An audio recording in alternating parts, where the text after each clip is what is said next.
is the exact wordage that all Mormons use. It's like you read it off a pamphlet that they give you when you go to Sunday service.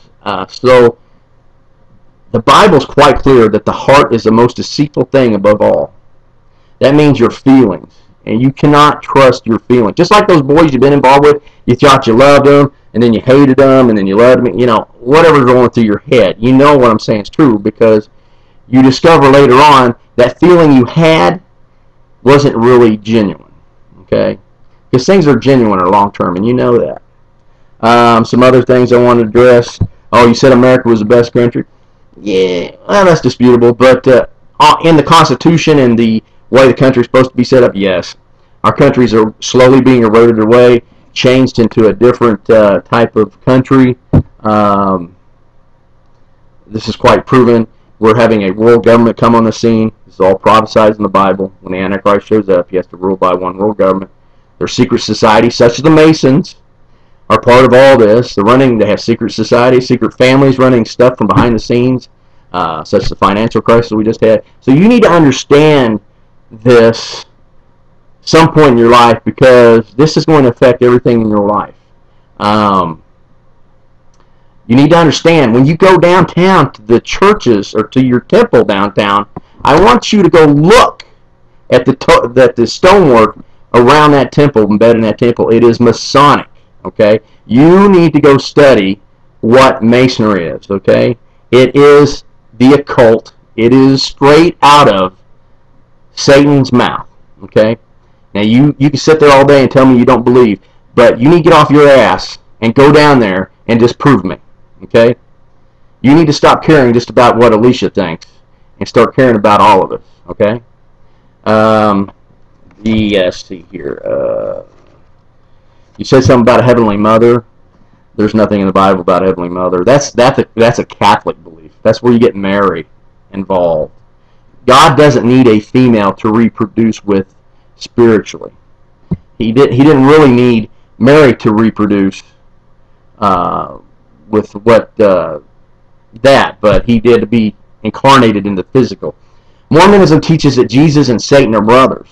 Okay, or your brother and my brother, but the Bible is quite clear that Jesus Christ, God created all things, spiritual and physical, through Jesus.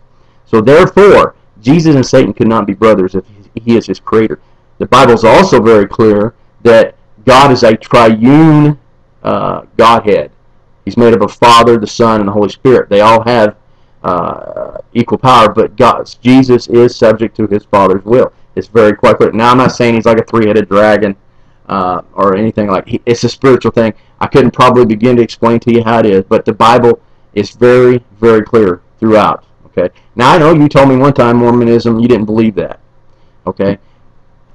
You know, that's fine, honey. You believe what you want to believe, but I'm telling you, as somebody who loves you and has your best interest, you seem to think when I talk to you and try to get you out of this thing that you're comfortable with, and you go down here to this church and it's all pretty and all made of this white stonework, and you go inside and it's all got nice carpet and nice drapes, and everybody's real friendly.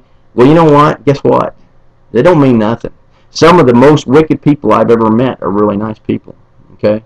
If you were just to meet them offhand, but then you find out they're a bunch of back-robbing thieves and murderers and everything else you can list. Some of the worst people you want to meet are in church, spiritual-wise. It's proven fact. Okay? Now, another thing you need to understand about the church is that people that are in a church are what is the church, not the building that you go to or this temple you seem to have. That's why God says that you are his temple. That's why he wants to dwell up in you, and then when he is inside you, so to speak, because there can be many spiritual beings inside you. The Bible is very clear that you're a vessel. And when you get involved in these false religions, false beliefs, these spiritualities come in you, and they hang over a family. If you don't believe me, look at your mother's family. Okay? Look at all the crap that they go through. Okay? Now, I'm not saying everybody's immune to that. I'm not saying it has to do specifically with Mormonism, because it could have to do with Catholics. Now, my mother's family, the whole side of it, it's all Catholic, because it's marry this and marry that. I mean, it's sickening, because they don't read the Bible. They just go to church. They were taught a certain thing, And that's what they do. So you need to get that through your head. Let me see here. I'm kind of blind, so bear with me. Let's see here. Now, one of the things I want to issue with you is this. Okay, you're my daughter. Okay, I favor you no more than I do Devin or Morgan. Okay. Now, Devin and Morgan are great kids. They've been raised by me. They've been around me, so I understand the connection that I have with them. But I could have the same connection with you if you would just let me.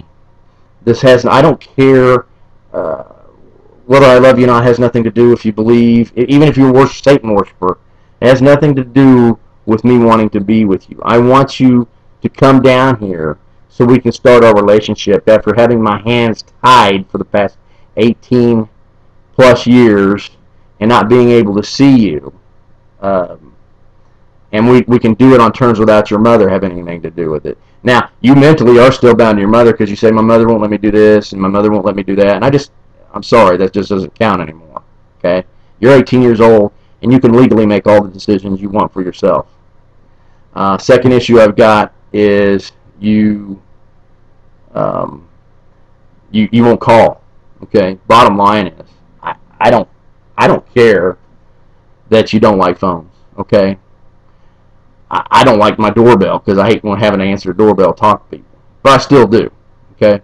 And getting on a phone takes about 5-10 minutes. You can't tell me out of a year and a half's time that you can't get on the phone and call me, because I guarantee you that you've called plenty of your friends in the past year and a half. And so that's just a bunch